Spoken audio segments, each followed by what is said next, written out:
You're watching the Val Jones Show. Part 2 of the Brian Bode interview starts right now. Brian Bode tells his mind-blowing small-town coming out story. I went to rest stops on the highway because I heard about that. And it's cruising. And would you knock on the door? Kind of nervous. It was exciting. It was a ton of emotions. Nothing ever sexual about it. But that's one thing I did learn, that you can fall in love without having sex. Did you have any faith that it was going to get better? You had to put yourself first. Yes, and I had to go through therapy and everything to do it.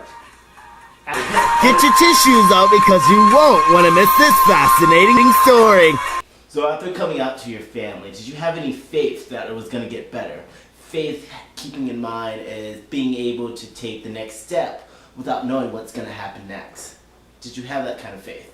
Oh yes, because I mean, as soon as I came out, it was like, I am out, and I'm like, I can move on much farther now. I can be me. I can be me and not worry about it.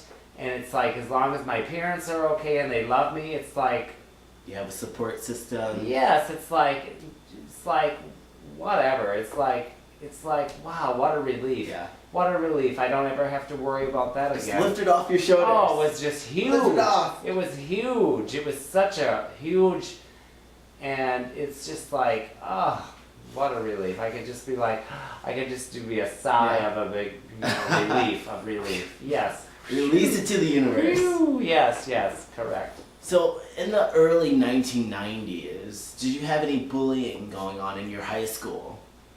No, I don't ever remember me. I was always because you weren't out. I was teased. I was teased and mocked, but I never considered it bullying. Okay. No, I mean, I was mocked and I was teased, but it was only because they knew who I was before I did.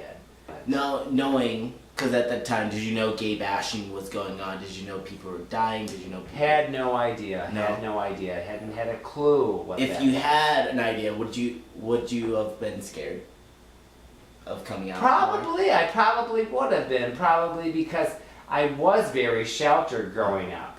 And my parents wouldn't have not told me that, about gay bashing. They wouldn't have even brought that up. Yeah.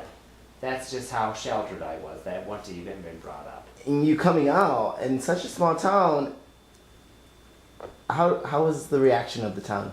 How was the reaction, people in your community? Well, I mean, basically people knew about me. They figured me out before I figured, or I could admit it to myself. People had a big inkling about me. Right. They're like, I would walk into a room and walk out of the room, and they're like, that boy's gay. So they knew. They knew big time with me. They knew that, and But I had a very good coming out experience. I feel that no one, being from the small area I grew up in the country, going to a Christian education, very sheltered. You went to a Christian high school. I went to Christian grade school, private education through, I went to a Moline Christian. I went to with 13 kids in my class, all the way till 9th grade. Then I went to South Christian, but I had always a Christian education, a private education my parents paid for me, and I totally went to church twice on Sunday. I totally was just this little CRC golden child. And I'm like, but yes, I still knew that. I was like, I'm not. You're not the same. I'm not the same No. as the normal Joe. Yeah. So, what has been the most hurtful thing you have ever heard about yourself? Who do you hold in reverence? Who do you hold up as a role model in your life? my mother.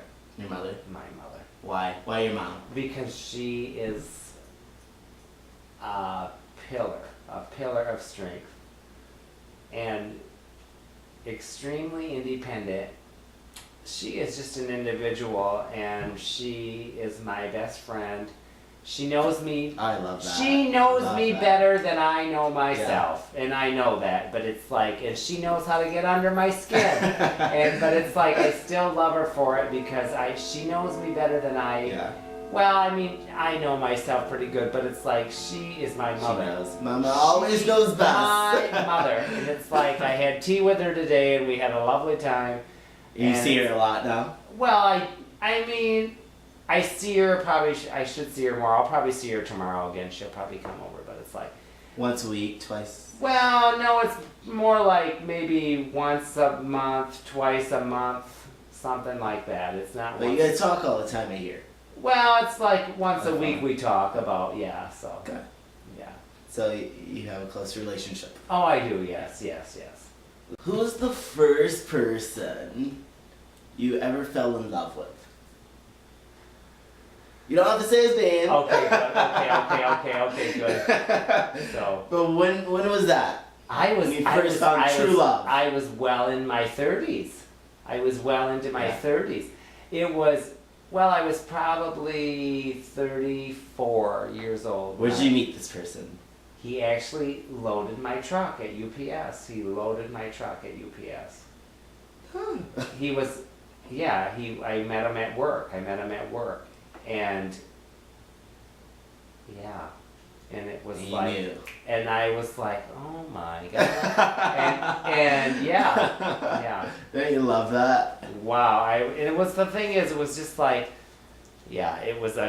he didn't love me, but I loved him. And he was my first broken That's heart. always so hard. Well, it was. He really was. But you know what? I needed to go through that. My God, it was it was long overdue. So, but. So how long were you guys talking? Well, was it a relationship there? Well, there was nothing ever sexual about it. But that's one thing I did learn, that you can fall in love without having sex, and that so that's a beautiful thing. But I mean, what'd you love about him?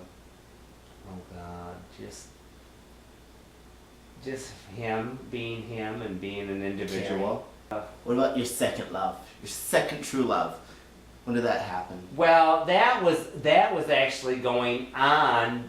He was a friend. Yeah. He was a friend, and I had, that was going on a long time, but it was a building love for him.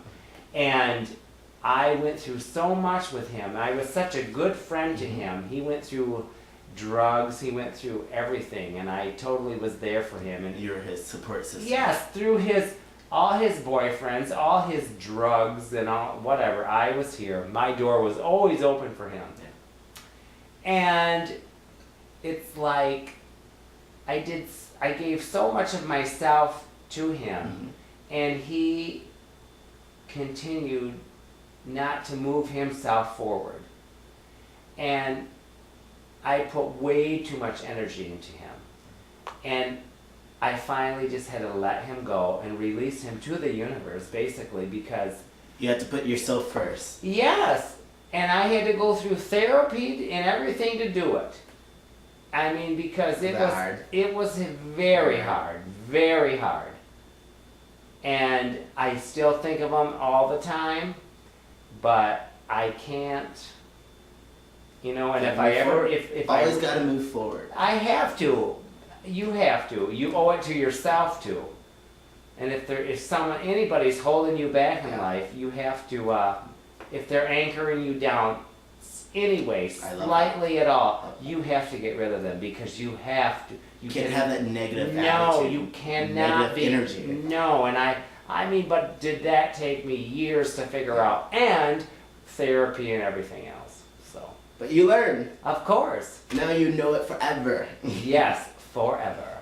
Yes, forever. What's your favorite hobby to do in life? Probably cooking, and What's your favorite thing you like to cook? Oh, I mean, probably chilies and soups, and stews, and pies. Pies. I have to say, when I walked in, I saw you making some apple pie. Yes, I like And making it smells pies. delicious. Oh yes, I like making You're gonna pies. have some? Yes. Can you give me some? Of course. Of course. I'm gonna take your word on that. Yes, you will get your pie. So, what do you like about cooking?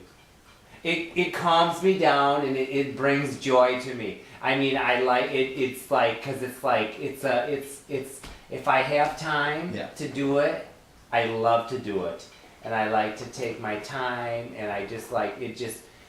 It relaxes me, but it brings me joy at the same time. So it's a wonderful therapeutic. It's very therapeutic. Are you a homebody? Very much so. The older I get, I hear you like to clean, and I hear you like to. I like to play house.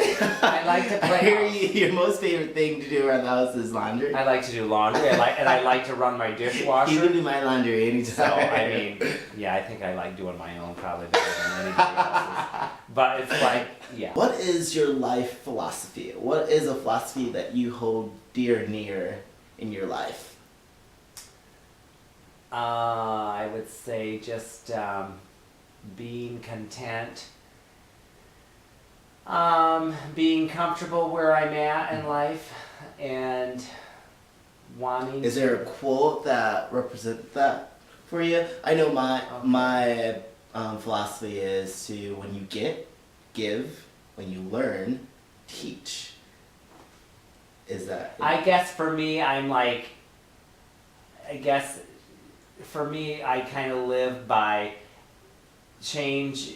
Change is the one thing you can count on. That's for me. Yeah. Because I mean, change is always going to happen. It's always the one thing you can count on. Each and every And day. it's like, I want to learn more about myself. I'm going to learn until I drop dead, I guess. And that's what I want. I mean, and I want to be open to learning. Well, we'd like to thank you. Thank you, darling, for being on the show.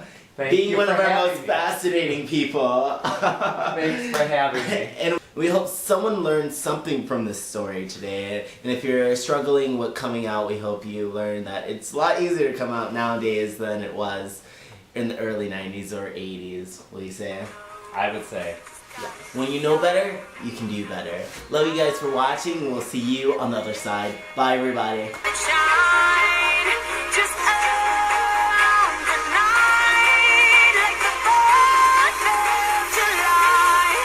Love you for watching. We'll see you on the other side. Bye, everybody.